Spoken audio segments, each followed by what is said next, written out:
Hello everyone and welcome to another video. Now The Last of Us Part 1 on PC is a great looking game, but it certainly has some problems, not least of which is how it performs.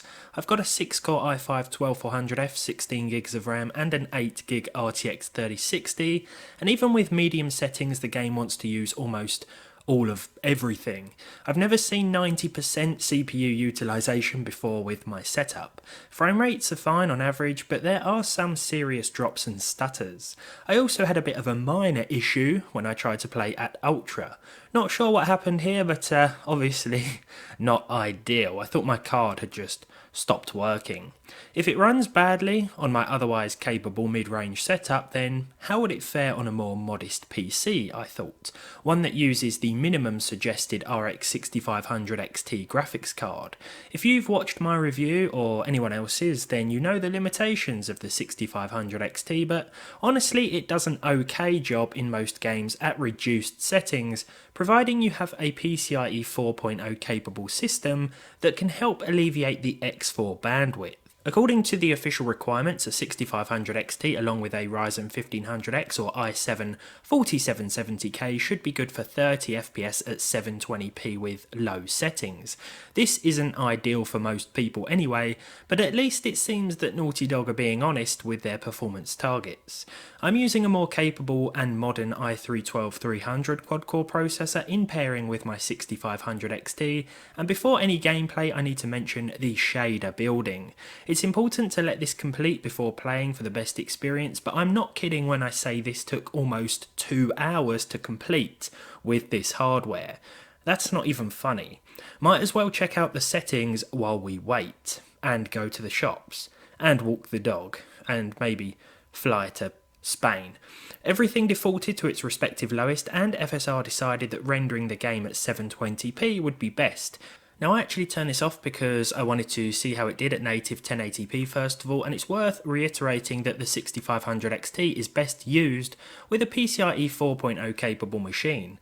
I won't be testing it in PCIe 3 mode today. I simply cannot wait another 2 hours for the shaders to build.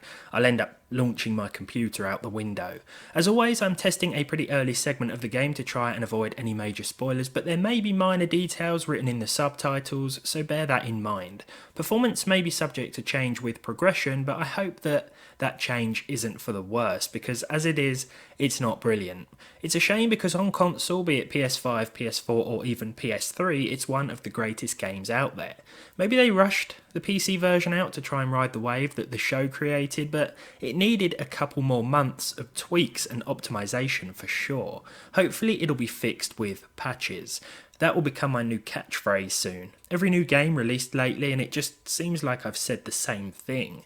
The game is at its best on the 6500 XT early on inside the QZ section here when not much is going on. At native 1080p with the lowest settings we are averaging 57 FPS, but there is no escaping the stutters and frame dips which do occur. It could just be a quick camera movement that triggers a little dip in performance, or you could just be doing absolutely nothing, but in all fairness performance is better than stated. Keep in mind that we are using a decent quad-core chip that is better than those stated as minimum, but that said, the 6500 XT is still the limiting factor. I want to switch to this downtown or city gameplay now. Again, this footage is from pretty early on, but it goes to show that maintaining a native 1080p resolution even with the lowest settings isn't ideal, as there were drops towards the low 30s and we've seen the average fall quite a bit too. I do think the game still looks good. It reminds me of the PS3 visuals, which is honestly still my favourite version. There's something more charming about it. I tend to prefer originals to remasters anyway. Something about experiencing developers' original visions just feels more authentic.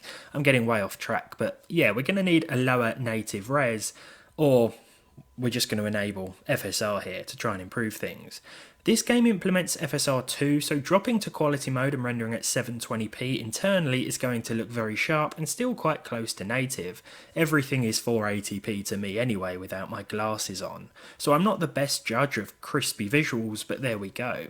Keeping the lowest settings but enabling quality FSR will help with the stutters, and it will bring all the figures up a bit, but the problem here, at least in my experience, is that the game is just inconsistent regardless of settings.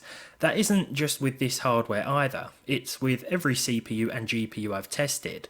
Average frame rates don't mean much in any game if there's stutter and slowdown all over the place. To finalise, I decided to drop down to ultra quality FSR. This renders the game internally at 360p and it is noticeably blurrier, but it does produce a much better result, as you might expect.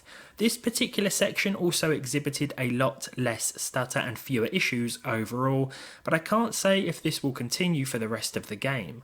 Honestly, I'd say that The Last of Us Part 1 is worth experiencing on PC even at low settings, but I can't recommend it yet on PC because the slowdown and stutter may take you out of it a bit. Performance hiccups can ruin an immersive experience sometimes, and so if you have higher end hardware, go for it, but if not, find a PS3 or PS4 copy for a few quid instead.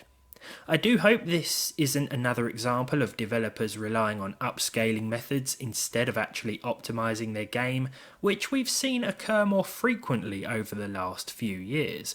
I do think things will get fixed, or at least better, but we are sort of getting more than the 30 FPS at 720p that was promised according to the minimum system requirements, so make of that what you will, but as always, please share your thoughts below. Will you be getting this game? How well does it run on your system? Let me know in the comments because I do enjoy reading them. As always, thank you very much for watching as well. If you enjoyed this one, leave a like, leave a dislike if you didn't. Subscribe to the channel if you haven't done so already and you want to, of course, and hopefully I'll see all of you in the next video.